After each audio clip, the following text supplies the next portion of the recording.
আজকে রাত্রে চেন্নাই থেকে নীলগিরি এক্সপ্রেসে চড়ে পড়লাম 12871। উদ্দেশ্য উটি। তো একটু রোমাঞ্চকর লাগছে আর জার্নিটা একটু ডিফারেন্স লাগছে, কারণ আজকে যে যাচ্ছি এটা হচ্ছে একদম পুরো স্লিপার ক্লাসে যাচ্ছে। রাত্রি 9টা 5-এ চেন্নাই থেকে ট্রেনের স্টেশন থেকে ছাড়বো, সেটি পৌঁছবে কালকে সকালবেলা 6টা 20। তো ট্রেন এখানে সেরকম ভিড় বলে তো নেই, লোকজন কমই আছে, ফাঁকা ফাঁকা লাগছে। আর এটা আপনারা যদি চেন্নাইয়ের দিকে আসেন বা চেন্নাই থেকে অন্য কোনো ডেস্টিনেশনে যান, তো সচরাচর খালি পাওয়ারই কথা। আমার ক্ষেত্রে তো হয়েইছে।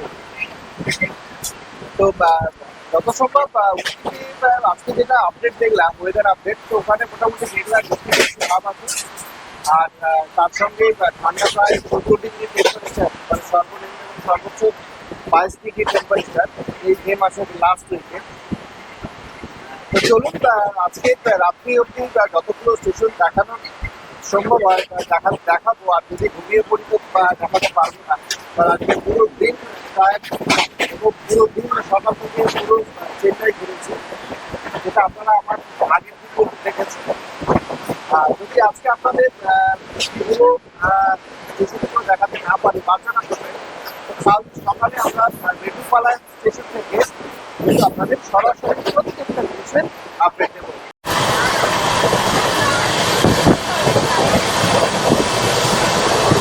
সুপ্রভাত সবাইকে কোয়েম্বাটোর থেকে। কোয়েম্বাটোরের ট্রেনটা কিন্তু বিফোর টাইমে ঢুকেছে। তো আর আপনার এখান থেকে প্রায় 40 কিলোমিটার মেট্রোপালায়ন। তো মেট্রোপালায়ন থেকে আমাদের সকাল 7টা 10-এ ছাড়বে আর কি, 4 ঘন্টা 20 মিনিটের জার্নি।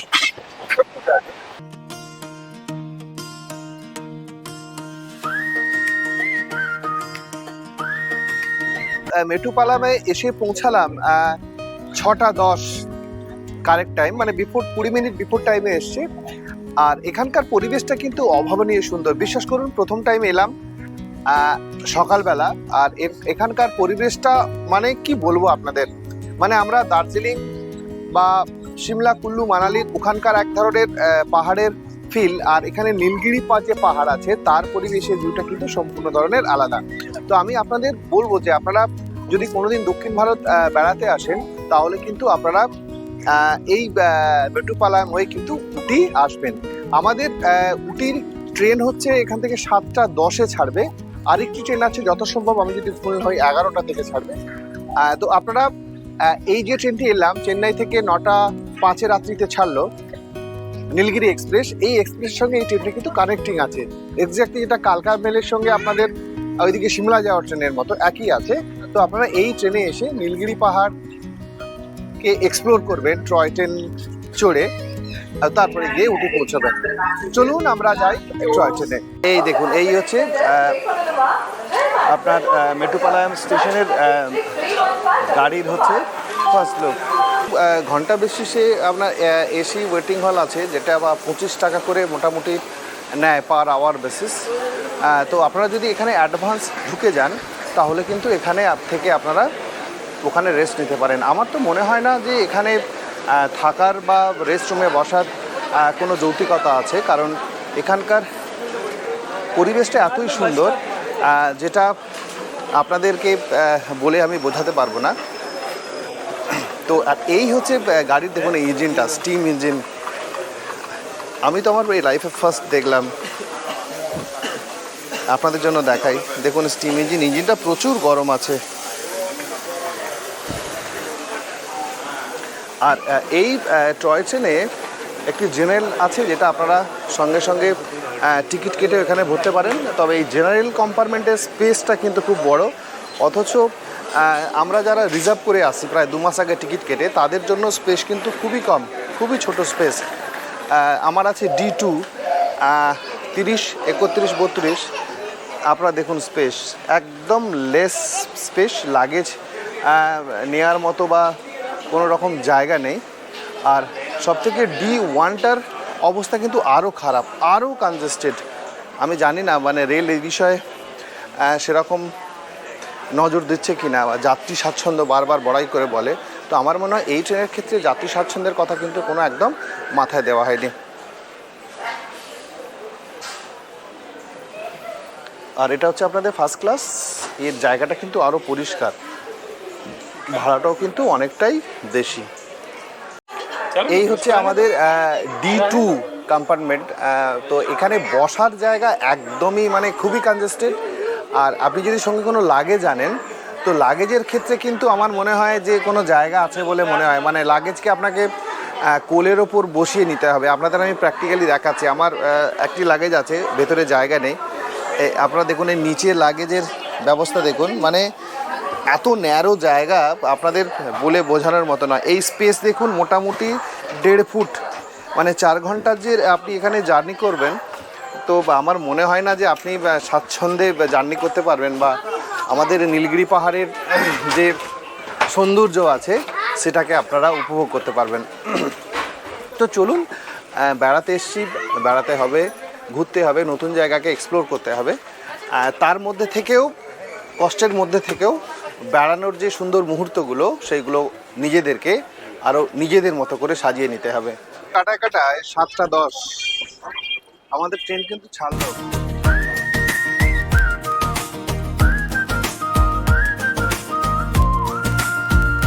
সবুজ ঢালে উঠছে ধীরে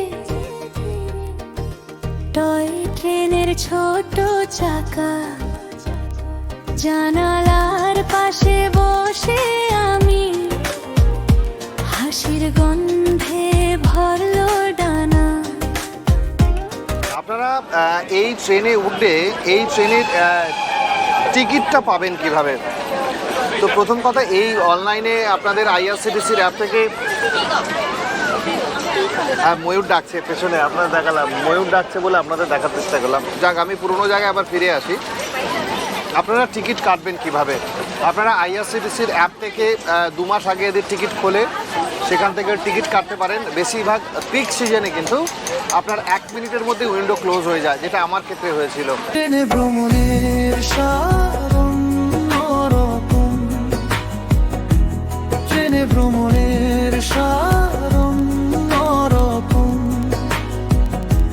পাশে ছিলে তুমি আর আমি, পাশে ছিলে তুমি আর আমি, সেই পুরনো দিনের কথা আজ বুকের ভেতর বাজে, ট্রেনের দোলায় ভিজে থাকে আমার সবটুকু সাজে।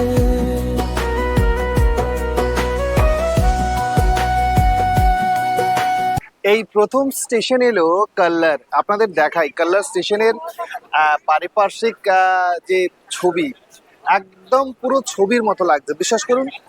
তার সঙ্গে স্টিম ইঞ্জিনের ধোঁয়া, মানে আমি বলার, অ্যাকচুয়ালি সত্যি বলছি, কোনো ভাষা পাচ্ছি না। সত্যি কোনো ভাষা নেই। মানে বেড়ানোর যে ভিন্ন ধর্মী বৈচিত্র্য থাকে, বা ভিন্ন ধর্মী প্রকৃতি থাকে, বা বিভিন্ন ধরনের পারিপার্শ্বিক অবস্থা থাকে, তার প্রকৃষ্ট উদাহরণ হচ্ছে কিন্তু এই টয় ট্রেন ভ্রমণ।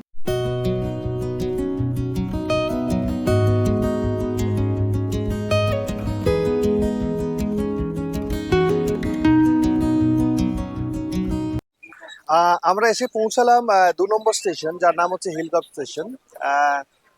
বরাবরই নীলগিরি পাহাড়ের কাছাকাছি যে স্টেশনগুলো আছে খুবই সুন্দর, মনোরম, সবার মন কাড়বেই কাড়বে।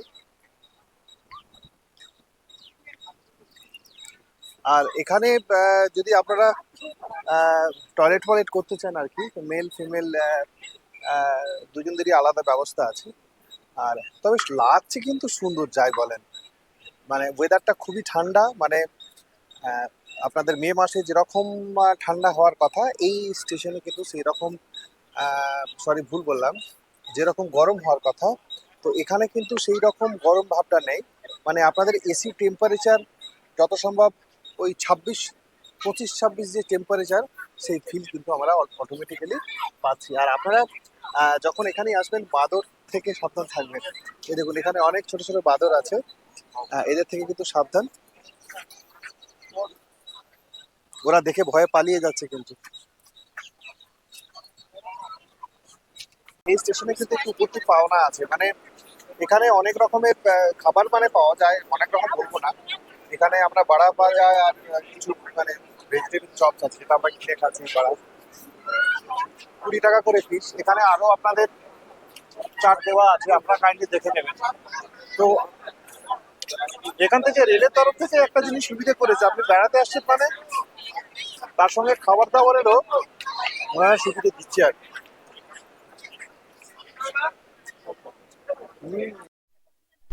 এইগুলো আপনারা দেখতে পাচ্ছেন চা বাগান। এখন যেহেতু মে মাস, চা বাগানগুলো কিন্তু একটু শুকনো শুকনো লাগছে। তো আপনারা বর্ষাকালের পরে কিন্তু এগুলো একদম সবুজ পাবেন। আমরা এখন রানীমেন্ট স্টেশনে কিন্তু নামলাম, আর এই স্টেশনটার কিন্তু চারিদিকে কিন্তু চা বাগান আছে।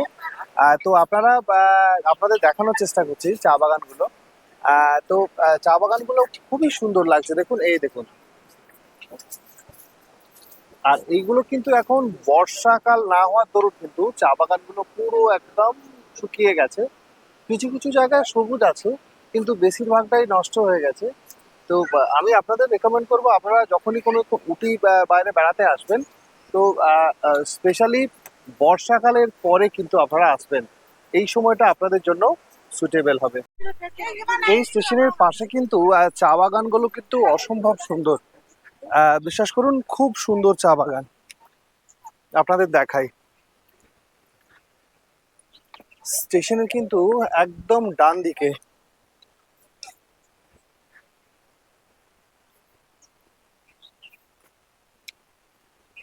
এই দেখুন, জায়গাটা কিন্তু লাগছে অপূর্ব। এই জায়গাটা পুরো এরিয়া জুড়ে কিন্তু চায়ের বাগান আছে এবং চা চাষ হয়। আপনারা এই ট্রেন দিয়ে ভ্রমণ করলে কিন্তু এই জায়গাটা নামবেন, আপনাদের এখানে মোটামুটি 5 থেকে 7 মিনিট টাইম দেয়। তো আশা করি তাড়াতাড়ি করে 5 থেকে 7 মিনিটের মধ্যে এই জায়গাটা আপনারা ঘুরতে পারবেন। তো চলুন, এর পরবর্তী স্টেশন যেটা আসবে সেই স্টেশনে নেমে আপনাদের আরো জানাবো। আমার মন আনন্দে ভরে যায় যখন আমি ট্রেনে ভ্রমণ করি। জানালার কাছে ভেসে যায় ধূসর মাঠ, সবুজ ধুলি,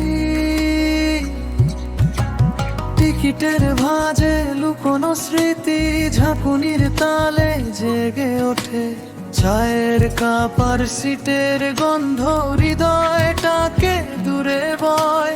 ট্রেনটা চলে, স্মৃতিও চলে, ফিরে আসে আবার মনে। পাশের সিটে তোমার ছায়া হেসে ওঠে নীরব ক্ষণে। আমরা কিন্তু কুন্নুর স্টেশন এসে পৌঁছালাম। ট্রেনটা কিন্তু টাইমেই ঢুকলো। তো এর মধ্যেখানে অনেক টাইম ধরা আছে। যেনারা মেট্রোপালায়ন থেকে বাই মিস্টেকলি ট্রেন পাবেন না বা সিট রিজার্ভেশন থাকবে না, তো আপনারা কিন্তু এই কুন্নুর স্টেশনে এসে এইখান থেকে উটি মানে উধামাঙ্গালাম স্টেশন অবধি বাকি পথটুকু কিন্তু আপনারা যেতেই পারেন। আর ভাড়ার সিস্টেম আগেই যেরকম ভাবে বললাম, মেট্রোপালামে যেরকম ভাবে বললাম, সেম প্রসেস কিন্তু এখানে অ্যাপ্লাই করবেন। চেষ্টা করবেন টিটি যিনি আছেন ওনার সঙ্গে কমিউনিকেট করে, যদি সিট খালি থাকে এক্সট্রা ফাইন দিয়ে উনি কিন্তু সিটের ব্যবস্থা করে দেবেন।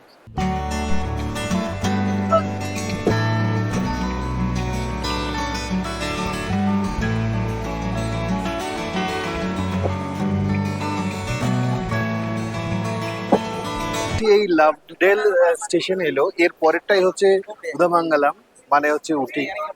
আর টেম্পারেচার বলতে কুন্নুরের টেম্পারেচার আর এখানকার টেম্পারেচারের মধ্যে মানে অনেক তফাৎ। কুন্নুরে মোটামুটি 26 থেকে 27 ডিগ্রি টেম্পারেচার ছিল, কিন্তু এই লাভডেল স্টেশনে আসার সঙ্গে সঙ্গে টেম্পারেচার আরো নেমে গেল। মোটামুটি এখন যেটা ফিল করতে পারছি আপনার 22 ডিগ্রি থেকে 21 ডিগ্রি সামথিং টেম্পারেচার। আকাশে মেঘলা আছে, তো ভালো লাগছে। তো এখানকার ওয়েদারের সঙ্গে আপনারা যারা সিমলা বলছি, ভুল বললাম, আপনাদের যারা নর্থ ইস্টের দিকে বেড়াতে গেছেন, শিলং গেছেন, সেখানকার ওয়েদারের সঙ্গে এখানকার ওয়েদারের কিন্তু প্রায় অনেকটাই মিল আছে। তবে এখানে ওখানকার পাহাড়ের উচ্চতা আর এখানকার পাহাড়ের উচ্চতার মধ্যে দুটোর ডিফারেন্স আছে। আর একটা ডিফারেন্স আমি বলতে পারি, খাওয়া দাওয়ার ডিফারেন্স আর লোকজনের ডিফারেন্স। চলুন, লাস্ট স্টেশন হচ্ছে উদমঙ্গলম, উটি। তো উটিতে গিয়েই আমাদের এই টয় ট্রেনের জার্নি হচ্ছে আমাদের শেষ হবে। এবং এটা স্পেশালি আমি, আপনারা কতটা আপনাদের স্মৃতির মণিকোঠা রাখবেন জানি না, তবে আমি আমার আজীবন স্মৃতির মণিকোঠা এই সুন্দর জার্নিটুকু সংরক্ষিত করে রাখবো।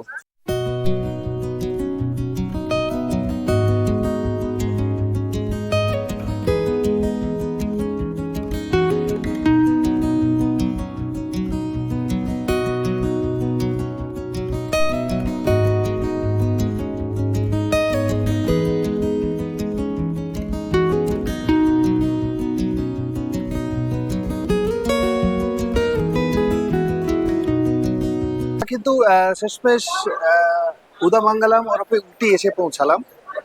তো যথারীতি যা টাইম ছিল তার থেকে 15 মিনিট লেটে উটি এসে পৌঁছলো। আর আমরা কোনো হোটেল বুক করিনি, স্টেশনের বাইরে আমরা বেরিয়ে সিচুয়েশনটা দেখি, কোথায় কি হোটেল পাওয়া যায় না পাওয়া যায় তার বিস্তারিত তথ্য আপনাদের পরের ভিডিওতে দেব। আশা করি এই গাড়ির ভ্রমণের অভিজ্ঞতা আপনাদের ভালো লেগেছে। তো ভালো লেগে থাকলে প্লিজ লাইক, শেয়ার এবং কমেন্ট করতে কিন্তু ভুলবেন না।